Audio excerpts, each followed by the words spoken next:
This Steve Jones Show podcast is now loading. The Steve Jones Show podcast is presented by Sunbury Motor Company, Purdy Insurance, and Brewers Outlet.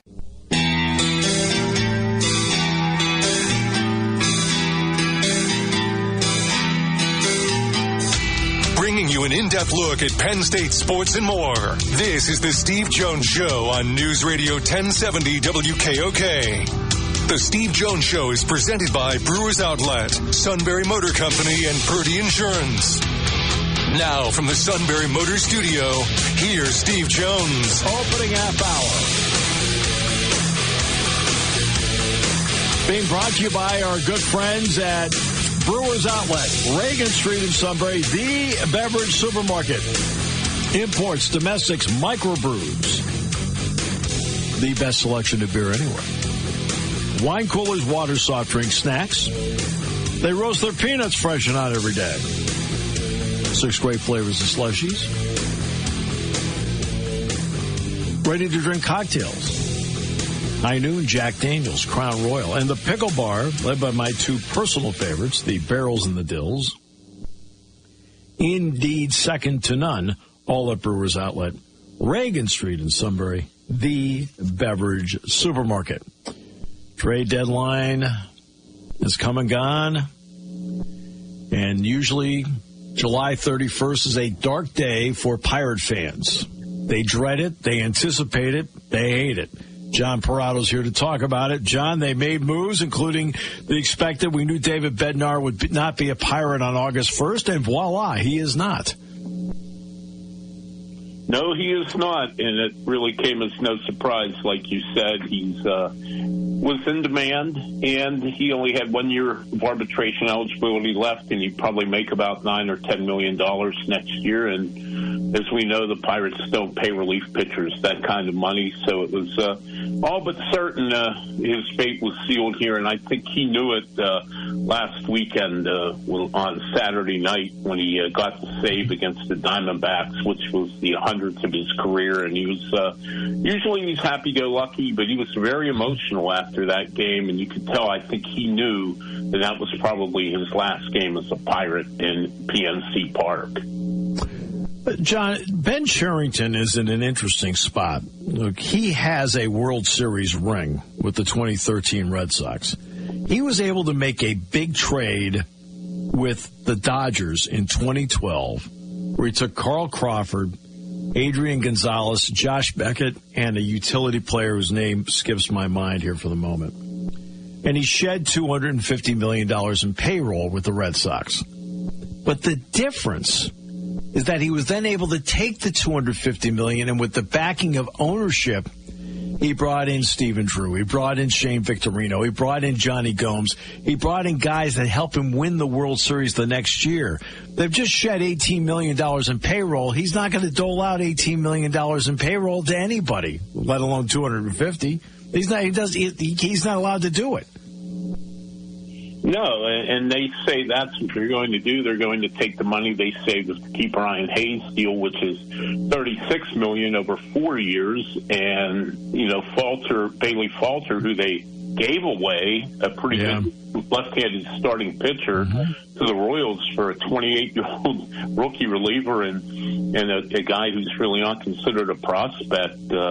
Between those two, they're probably going to save conservatively $13 million. But I don't see how, they've shown no track record. They've shown no reason to have faith that they're going to, as Ben Cherington called it last night in his press conference, reallocate the money. I don't trust them to do it. And if they do, it'll be a pleasant surprise, not only for me, but for Pirate fans. I mean, they just, they look at the Pirates and with their track records, like, okay, you got rid of salary and that's it. You're not going to raise the payroll. So we'll see. I'd like to give them the benefit of the doubt, Steve, but they haven't earned that benefit of the doubt with the way they've ran their franchise.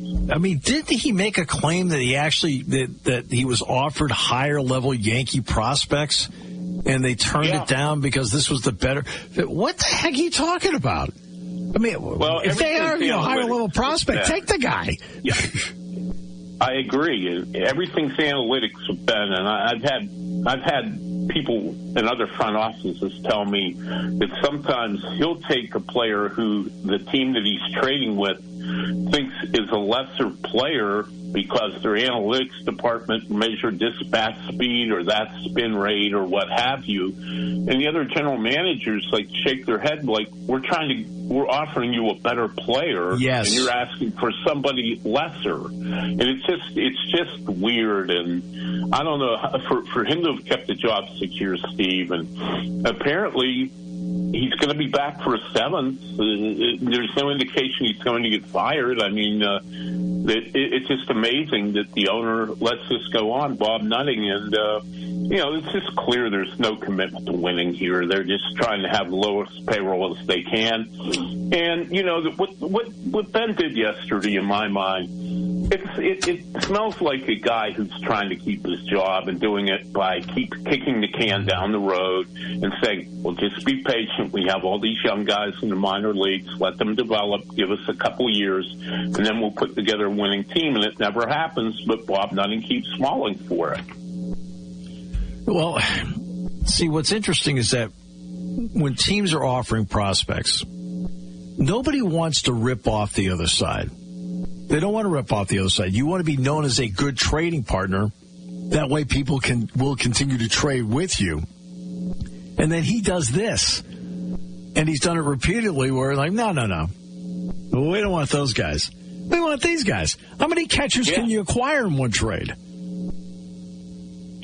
I talked to a Royals person late last night who could not believe that they got Bailey Falter that cheap. Now, I'm not saying Bailey Falter's an all-star or he's a Cy Young candidate, but he's a league average left-handed starting pitcher. And all they got for him was a 28-year-old reliever who's pitched 5 times in the big leagues, and the first baseman in A-ball who wasn't even drafted, who's a non-drafted free agent, not considered a top 30 prospect by any of the different publications or outlets that rank prospects. And I'm not saying they're always right about guys, but they have pretty good track records, Baseball America, MLB.com, and such.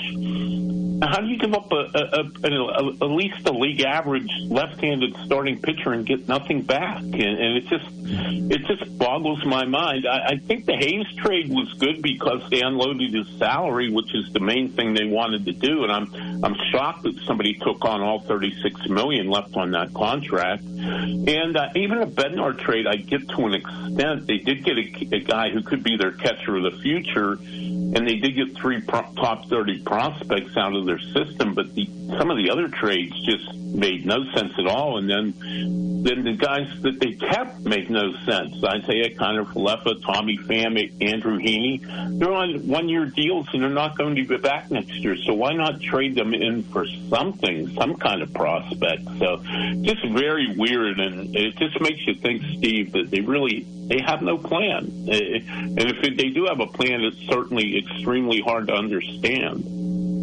Yeah, I don't get the plan. Was the trade with the Yankees an indictment of the draft of Henry Davis? Oh, I think so. Yeah, I thought the fact that they got not one but 2 catching prospects in the deal pretty much tells you they don't think Henry's the long-term guy here. And it's just been, speaking of weird, I mean, Henry's career's been weird. He came up and he hit okay, but he couldn't catch, and then he learned how to catch, become a good defensive catcher. Now he can't hit, and I don't know what to make of him, but there are some people who think Rafael Flores, the main guy, the Yankees or the Pirates got from the Yankees in the trade, can be an everyday catcher. But then I had other scouts tell me that maybe he's probably not athletic enough, and he'll end up being at first base. So I don't know. It's very odd to say the least. And they still have Endy Rodriguez, who's missed almost 2 full seasons now, and I'd say, they went from Joey Bart, who I don't think is the long-term answer after the way he's fallen off this year. No. So they obviously felt they needed to upgrade the catching position. We'll see how this all shakes out, but I don't think it looks really good for Henry's future here. If you're in the Paul Skeens camp, and you're making the major league minimum, by the way, What are you thinking right now? Well, I'm thinking they're never going to win, and they're not serious about winning, and I'm counting my days to either I get traded or I can be a free agent, and I don't think he'll ever get to the 6 years where he's a free agent and still be here. I'm sure they'll trade him here in the next couple of years, and, he says all the right things, but he did say something interesting in a one-on-one interview on the Pirates postgame show last week, when the last time he pitched, and it was he was talking to Dan Zangrilli, your old partner in State College, about what Zangrilli asked him about what he thought of the Pirates' future, and Skeens was pretty honest, saying we need to make some moves. If we're going to win, we can't win with the team we have now, and that's really the first time that he's really given much of an opinion on anything. He's usually very down the middle and doesn't say anything inflammatory, and though I wouldn't call those remarks inflammatory, they were at least illuminating. I think it's the first time that anyone's really gotten kind of a look into what he's thinking about, into his psyche. And it seems to me, from the way he phrased it, that he's losing patience. Let me put it this way, John. The team's in last place, and he was honest. Yeah. There's a reason. I mean, you're in last place for a reason. You don't have enough good players. And I think the starting pitching, by the way, for the Pirates, and pitching overall, actually has been pretty good. Oh, I think it has. I think their pitching is good enough to get a team to the playoffs, the pitching they have. It's the fact that they have no offense at all, and, they don't score runs. They're last in the majors in runs scored. And the frustrating part for the fans and the baffling part for me is they knew at the end of last season that they had to upgrade that offense, that they had to go out and get a couple of legitimate hitters, not Tommy Phams and Adam Frazier, who are good complementary pieces, Isaiah Kiner, Falefa. I mean, legitimate big league hitters that could play every day, could pop you 20 homers and drive in some runs, and they just didn't do it. And I don't care how good your pitching is the great Larry Doty, the former Pirates general manager from years gone by, used to say, you can't win a game nothing. And that's what they're trying to do this year, win games 1-0. How are they? Yesterday, Ben talks to the media. It's great that he did. But how are they trying to sell this to the fans? Are they even trying to sell it to the fans? I mean, because this is a broken record, and, you and I both know that the fans of Pittsburgh are great. They show up, they watch the games, and the TV ratings are great. But they don't, but they're getting nothing in return. How do they sell this? They don't. They never verbalize exactly what they're doing. Ben is a nice guy, but he talks round and round in circles. I think the people just finally lose interest and quit listening to him. I think that's his strategy. He talks to the media and through the media, through us, the fans. And I don't know. It's always like, well, we could do this, we could do that, we could do this. It's never like the verbalization saying, hey, this is what we plan on doing. And I think what the fans wanted to hear more than anything after what happened yesterday and the Pirates didn't get any big league help back was basically to hear them say, look, we saved some money, and we're going to go out and we're going to spend it and try to get a couple really good players in the off season. But they don't say that, and they never do, because I don't think that's their plan. Yeah, because it was interesting. Bryce Harper got into the verbal altercation with Rob Manfred over a salary cap. Well, we all know the Pirates don't want a salary cap, because guess what the salary cap means? There's a floor, and the floor is exponentially higher than what they're paying right now, John.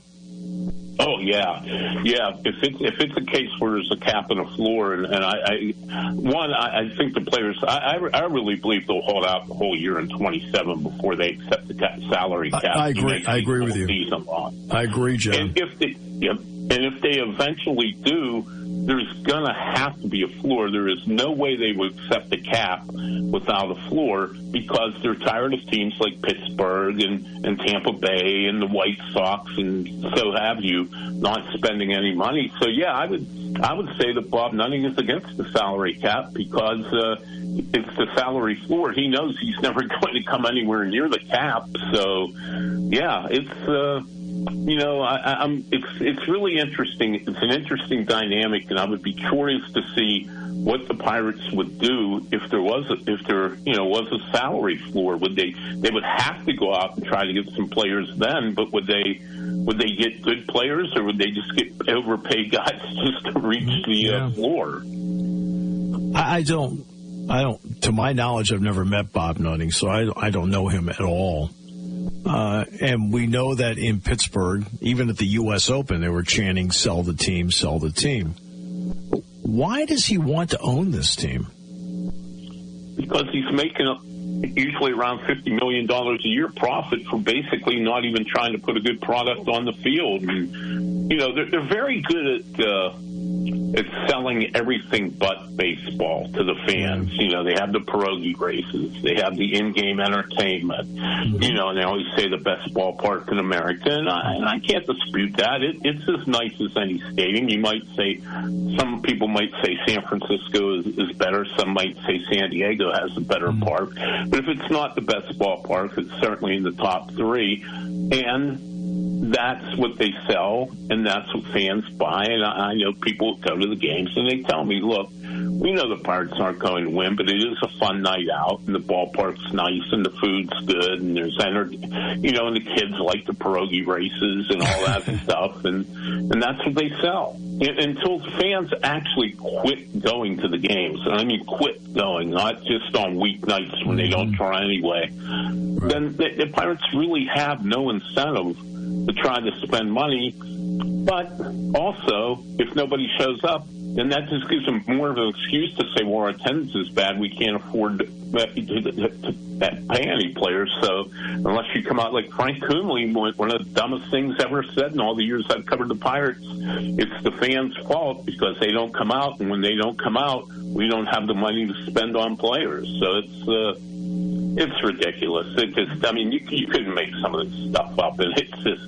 amazing. I grew up in the 70s, Steve. They won 6 division titles in 10 years, and never in my wildest dream when I became a grown-up and close to being a senior citizen that I would see the Pirates in this state. What do you think of Don Kelly so far?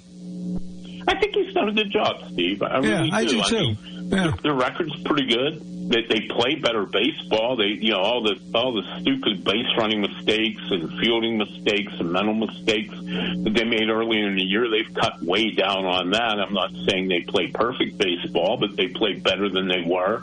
They've won. You could tell the clubhouse is a lot happier place since he took over. And from a purely selfish standpoint, it's nice to have a manager where you can ask a question and actually get a straight answer, unlike his predecessor. Yeah. What's it been like for you being allowed now to have more of a national viewpoint of what's going on and not just always pigeonholed into day-by-day Pirate coverage? Well, it's interesting because you get to see other teams, and I think that's where sometimes I have a little bit of advantage over the other writers here in Pittsburgh. This is all they know, most of them, and some of them actually think this is how baseball works. And, when you get to know people in other organizations and you get a chance to talk to other general managers, scouts, things like that, you realize that Pittsburgh's the aberration, not the norm. And this is not a winning organization. It's not a serious organization. They're not even trying to win, in my estimation. And so it's interesting. And to be honest with you, Steve, it helps me keep my sanity a little because if I had to concentrate strictly on the Pirates 100% of my time, I probably would be out of the business by now. I really would. That's how much it wears you out. But it does give you a different perspective, and you realize that there's more than one way to skin a cat. Well, hopefully being on the show once in a while helps you keep your sanity, too. So I know it helps us a lot. Absolutely. No, it does. I appreciate it. Always good talking with you, Steve. Same, John. You're great. Appreciate it. Awesome coverage. You know so much, and we appreciate everything. Oh, my pleasure. Thanks for having me. The outstanding John Perrotto. What a job he does. And he's not put in the greatest position on the face of the earth trying to cover that team on a daily basis. At least now he gets to do more of a national viewpoint, and that really helps. But he's right. The Pirates are the aberration. Unreal. This half hour brought to you by our good friends at Brewers Outlet, Reagan Street in Sunbury, the beverage supermarket. Imports, domestics, microbrews, the best selection of beer anywhere. Wine coolers, water, soft drinks, snacks. They roast their peanuts fresh and hot every day. 6 great flavors of slushies. And the pickle bar led by the barrels and the dills, indeed second to none on News Radio 1070 WKOK. Hi, this is Season. For over 100 years, the Purdy Insurance Agency has been protecting families and businesses of the greater Susquehanna Valley and beyond. With the experience of our trained and knowledgeable staff, you can rest assured that your needs will be evaluated and met by some of the industry's best representatives. No matter what your insurance needs are, call Purdy Insurance today at 570-286-5855. Visit our website at purdyinsurance.com or check us out on Facebook to see what we can do for you.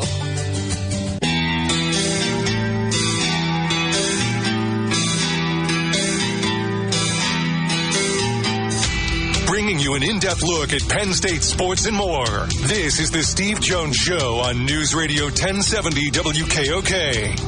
The Steve Jones Show is presented by Purdy Insurance, Brewers Outlet, and Sunbury Motor Company. Now from the Sunbury Motor Studio, here's Steve Jones. Half hour brought to you by Sunbury Motors, 4th Street in Sunbury. Sunbury Motors Kia, routes 11 and 15, Hummels Wharf, and online at sunburymotors.com. Ford, Kia, Hyundai, the best in new inventory. Great pre-owned inventory with the Sunbury Motors Guarantee. A terrific service department that backs it up every step of the way. Yep. Great service department. Quick lane, inspections, routine, difficult, all at Brewers Outlet, Reagan Street in Sunbury, the beverage. All at Sunbury Motors, 4th Street in Sunbury. Sunbury Motors Kia, routes 11 and 15 in Hummels Wharf, and online at sunburymotors.com. It's one-stop shopping for vehicles. That's what it is. The Phillies are a better team, I think, roster-wise than they were before the trade deadline started. I think picking up Duran was a huge pickup. Bader helps them out in the outfield defensively, but also helps them out with a little bit better bat and some power with that bat. He had 12 home runs this year for the Twins. We've talked about the Pirates. Imagine how the Twins fans feel today. You have a 26-man roster. And on the 26-man roster, the 26 guys that were there on Monday, only 15 remain on Friday. They traded 11 guys, the last of being Carlos Correa, who ended up going back to Houston. And he's not going to play shortstop in Houston. He's going to play third base. Jeremy Pena's their shortstop. I saw that was 1-for-1, so I thought that prospect the Astros sent back was pretty good. That was a pure salary jump. Did you see that? With some 30-year-old reliever they signed a month ago who was like a 5.56 ERA class in AA. I mean, it is stunning. Every once in a while, you'll hit the jackpot with somebody. So, the Tigers are in the pennant race back in the 80s. They felt they needed one more guy. They got Doyle Alexander from the Braves, and they sent a prospect by the name of John Smoltz. Okay. I mean, that worked out beautifully. The Red Sox, and the Tigers, by the way, made the playoffs that year. And Alexander, I think he was 13-1 or something like that with Detroit. Then, of course, Larry Anderson, of course, listening to him on Eagle 107 all the time. All right. L.A. was dealt by the Astros to the Red Sox for a AA prospect by the name of Jeff Bagwell. Okay, so you can hit gold sometimes with these trades. But the fact that you can specifically mention the times it happened tells you in reality how rare it happens. Hey, Steve, we got Dick from Milton on the line. Hello, Dick from Milton. How I hope things are going well for you. You just had a little mini fire sale yourself there in Baltimore. I didn't want to talk about baseball because the Orioles they went from first to worst in a hurry. It's ridiculous how you could be fighting for first place the whole year last year. But they do have 3 or 4 starters have pitched it all, so to speak, this year. That didn't help them anything, irrespective. But anyhow, long story short, what I wanted to mention, and there's one thing and I'm out of here, is Penn State made history this week by having a girl drum major on the blue band, which is unbelievable. Yeah, I saw that. I saw that, and all credit to her for doing it. She obviously beat out other people. Being the drum major, I mean, Dick, it's one thing to do a flip. It's another thing to do a flip while wearing a hat. It's like, holy mackerel. Obviously, she must have qualified her so they wouldn't have her out there doing it. So that's going to be, and that crowd will go nuts at Beaver Stadium if she completes that flip. Oh, she will. Oh, no. It's for them. It's like the good luck moment. It's like people ask me about that stuff, and I said, I see it once in a while, but normally we're busy. I know you don't get to see it like a lot, but it is really impressive. I mean, it is. The blue band coming out on the field is probably one of the highlights of every football game. Oh, yeah. Every day. They come out, and, of course, look, they do the same show. They've done the same show since, 1966? Right. So, I mean, I've heard it. It's usually background noise for me. I hear that, Now, do I see the flip? I mean, because they don't have to just do the flip once. They got to do it twice. Because they come out and do it in midfield, and then the drum major goes back toward the student section and does it again. Yeah. Well, anyhow, irrespective of how bad the Orioles are, because they could be, who knows, probably the worst team in the American League East and one of the worst teams in baseball all of a sudden. But I just wanted to get that in about the Penn State Blue Band, because I think that's really impressive. Yeah. I think that's wonderful for her. She obviously earned it. She beat out other people to get it. You're not handed ththese things. Yeah, I think a lot of people don't realize it, but they try out for the Blue Band every year. Yep, they do. They do. It's as hard to get into blue band as maybe any of the athletic teams at Penn State, so to speak. Yeah, because there's a lot of competitions for those positions. Sure. Right, and they're usually not in the transfer portal when they're done. So yeah, I don't think they get NIL money either. No, but know what? They get to do a lot of things. That was what I wanted to talk about today, Steve. Anyhow, you guys have a good day. Thank you. I'm glad you brought it up. I'm glad you brought that up. Yeah, congratulations to her. I think that's an awesome thing for her. It's great for the Blue Band. And look, you're not handed it. You're not handed that position at all. It's something you have to earn. And to her credit, it looks like, by all accounts, she earned it. I believe it said she was from Hollidaysburg. Oh, good for her. Great. So she's local. Yeah, no, just down the road outside of Altoona. I know I've got to go there to speak on the 14th. It's a morning event, so it doesn't interfere with the show. You could be live from Hollidaysburg. I don't think you want that. I don't think you want that. Live from Pizza Uno in Altoona. Yeah. Yeah. But, so I'm sure, I wouldn't doubt that ends up being one of the topics that's brought up to me. That's fine. Because I just think it's awesome.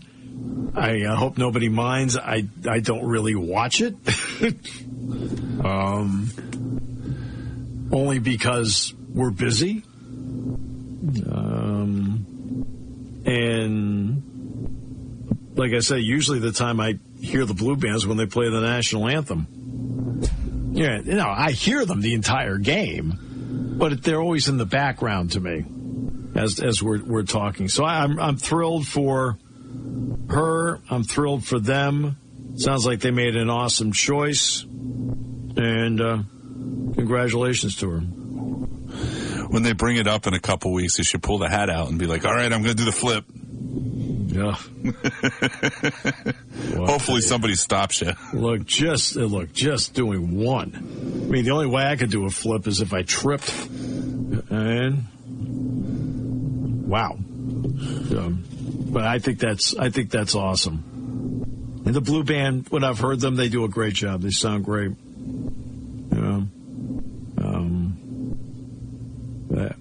I hope everybody understands, though, like Jack and I are talking, or Roger or Brian, because we're doing the show at that time.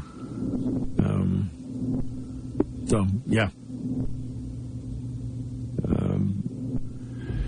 You hear him more on the bump on the comeback from commercial. Yeah, usually, because, especially when they're on the field, at that point, we're done with James in the pregame. And then from there, I intro to Jack, and Jack talks, and Jack does the weather, and Brian then talks about something on the field. Then the Blue Band does the national anthem. But when they do that, we always go to commercial break.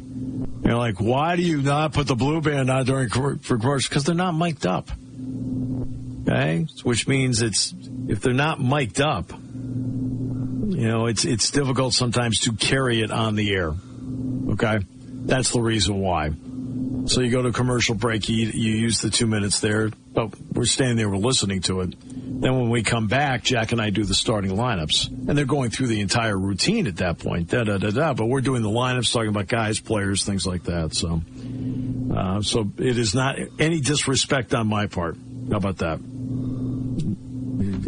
mean, they're not sitting there listening to me do the game. And I'm not offended. Did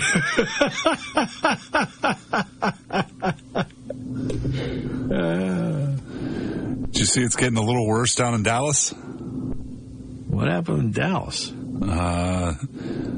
I guess they're not. Micah and Jerry aren't talking anymore, and it sounds like he's going to ask. The way they made it sound this morning, at the least, he's going to ask for a trade, and now he's going to sit out the season. Oh, okay. But one of the ESPN guys, Don Vanatta said that this is just Jerry being Jerry in the preseason. That any publicity is good publicity to be America's team, and if it costs him an extra $5-10 million to sign a star player, he doesn't care. So we'll see which way it goes. Yeah. And they open with the Eagles on September 4th. Yes, they do. Wow. Dallas isn't Dallas unless it's a circus at this point, so. It's amazing how there's such a soap opera. And again, to Don Vanatta's point, everybody's talking about him right now. Yeah. Oh, they always talk about them. Well, I know, but there's a lot of people on this earth that think any publicity is good publicity. Bad, good, or indifferent. How about winning?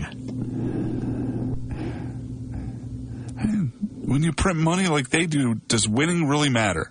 I mean, it does, but does winning really? It's kind of like the Pirates. If people are going to come and people are going to talk about them, and the owners are going to get their money, what incentive is there for the owner to win? Well, I remember, and this is pre-C.J. Stroud, the Houston Texans went in there to play the Cowboys. And I know Mark Vandermeer, who does the Texans games. And I was talking to Mark, and he told me, he says, more than half the stadium were Texans fans. Is that what you're trying to sell? I mean, he gets his money as long as the stadium's filled. Yeah, but are Texans fans, for example, going to purchase Cowboys merch? Probably not. Which Jerry has a different agreement. Jerry has a different agreement than the rest of the league. The other 31 teams are in on the Nike deal. Jerry has his own separate deal. Now, it is with Nike, but he has his own separate deal, and he's allowed to have it.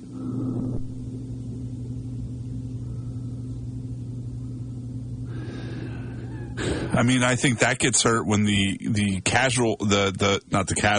non-Dallas Cowboys fans, the America's team people, stop buying it. Yeah, no, that'd be an issue. And the people who are the America's team people are getting older. Yes. The Cowboys do have something to them. That is what I've talked about before. I've talked about the Tom Brady, LeBron James effect. There's a whole group out there that love Tom Brady. They love LeBron James. There's a whole group out there that want to see Tom Brady fail, and a whole group out there wants to see LeBron James fail. Yet what do the two sides do? They watch. Well, the Cowboys have a group of fans out there that are aching for them to win, and guess what? There's a whole group out there hoping that the Cowboys on game day crash and burn. And both sides end up doing what? Watching the game. So there is that effect. Which is probably why that first Thursday night with the Eagles is probably going to be ridiculously rated. Oh, sure it will. It's the return of Dak Prescott. It is. He's back in the lineup. What will the deal be with Micah? Is he going to play the game? Yeah. Is he going to play the season? There'll be drama. Lots of drama. So. And then the Eagles win by 2 touchdowns. Oh, the Eagles will surgically take that team apart. I mean, they will surgically take that team apart. Somebody's taking notes in case the Cowboys win in a couple weeks. Oh, I know they are. They say the relationship has deteriorated to the point where the star pass rusher is considering drastic measures, which could include a trade request or even a declaration that he is severing his relationship with the team. Yeah. Does not sound like they're going out to dinner this weekend. Well, if they do go out to dinner, they would get a deal done. Well, that's true. Yeah. Parsons spoke directly with Jerry Jones over multiple days in the spring. The team believed those conversations were negotiations and that it had a deal. But Parsons believed the talks were just conversations. Uh-oh, that's a problem. Now the team is refusing to engage with Parsons' agent at all, creating a tense standoff. Dun, dun, dun. I was listening to Rich Eisen while I was doing the podcast after the show. It was a couple days ago, and they were talking about this. And they made the point, Jerry Jones has been doing this long enough that how did he think he was going to negotiate with a player without an agent and think that was a negotiation without an agent around? I know. It's, he's done this long enough. He knows. Right? And we've read I've read stories about Micah since he was in 9th grade. One thing Micah is not dumb, and he's not signing a contract without his agent looking at it, for heaven's sakes. Micah is smart, articulate. Now, holdouts in the past, this is just since 2019. These players have staged holdouts, including some ugly moments. Zeke Elliott, Zach Martin, CeeDee Lamb. They've even had an up and down at one point with Dak Prescott. Really? And everything with them in common is Jerry eventually did pay them. Yes. And not only that, there were times where it felt like Jerry overpaid. Yes. Like, okay. Overpaid. So look, the bar has been set. The bar is there. Okay? Myles Garrett set the bar. By a little bit, T.J. Watt exceeded the bar. And now there's Micah. And he's the youngest of the group. He's 26. I was just going to say, he's the youngest out of all of them and might be the best one. Right. I mean, he's younger than they are. This is also his second contract. Right? This is his second contract. It's not his third. Okay. Crazy times. Crazy times. Football Media Day, Penn State Football Local Media Day is tomorrow. James Franklin, the coordinators, the players will talk with the media tomorrow. And then they're off today. It was planned off. So they've gone 2 days, Wednesday and yesterday. Today they're off. Then they're going to go 4 straight days. Saturday, Sunday, Monday, Tuesday. And because James understands the Purdue Memorial Golf Tournament schedule, there is no practice on Wednesday. No? Maybe not the reason? We'll say it's that reason, but probably not. Yeah. It'll make the Purdy's feel better. Yeah. Just say he mentioned something to you in May, and he wanted to know what day the tournament was and what day you needed off. You're going to go to the tournament? He says, hey, how can I help you? Help me help you. If only it were that easy, right? You know what? To be honest with you, you know how I feel about loyalty. And James feels the same way about loyalty.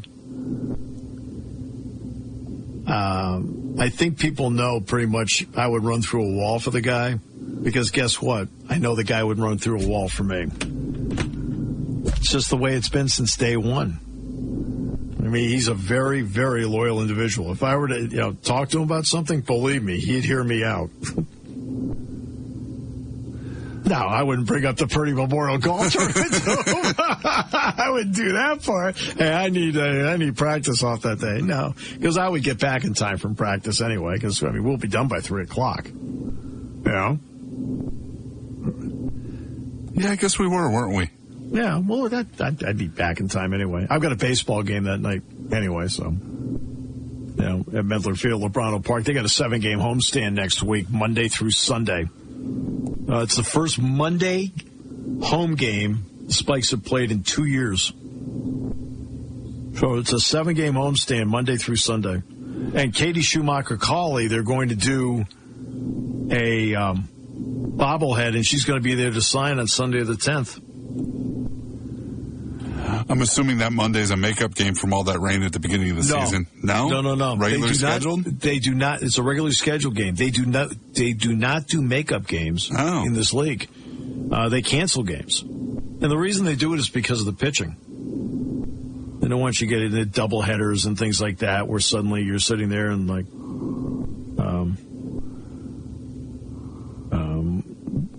you stretch your pitching out, especially this time of the year. You got 26 guys. And it's not like you're looking at a minor league system where you can bring somebody up. Now, there are some comings and goings in the league, but it's not as if you're sitting there like the old days when they were a Cardinals or Pirates affiliate. And when they would go through that, they bring up something from Johnson City to take the place of the guy that's out. Or we need extra pitching today, so we're going to bring up a couple guys to pitch because it's a doubleheader.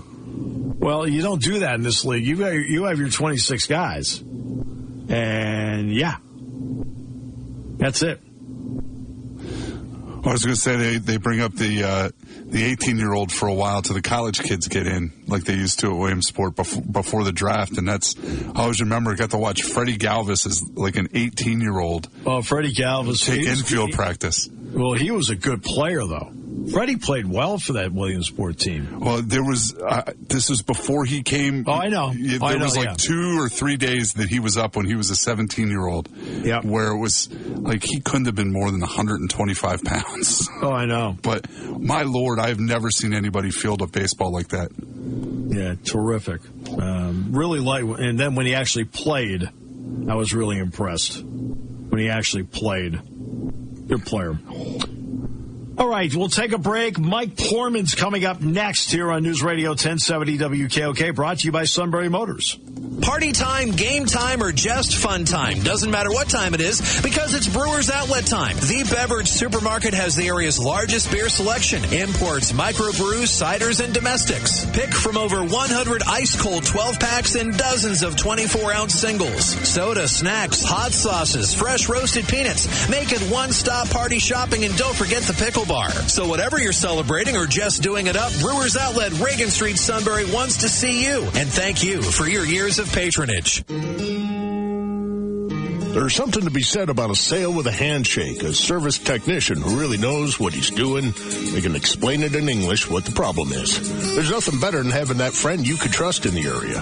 That's Sunbury Motors, where you get selection, knowledgeable salespeople, and prices that fit your budget, and more important, that friend you can trust. Welcome to Sunbury Motors, Kia, Ford, and Hyundai. You can shop other dealers and compare prices, but at Sunbury Motors, you get their lowest price promise. They research the current used vehicle market and guarantee their used car prices are the lowest. If you find a lower price, Sunbury Motors will beat it. 3 dealers all in one. See their full new and pre-owned inventory at sunburymotors.com. Pick out a vehicle you like and schedule your test drive online. Follow them on Facebook. Sunbury Motors Ford and Hyundai, North 4th Street.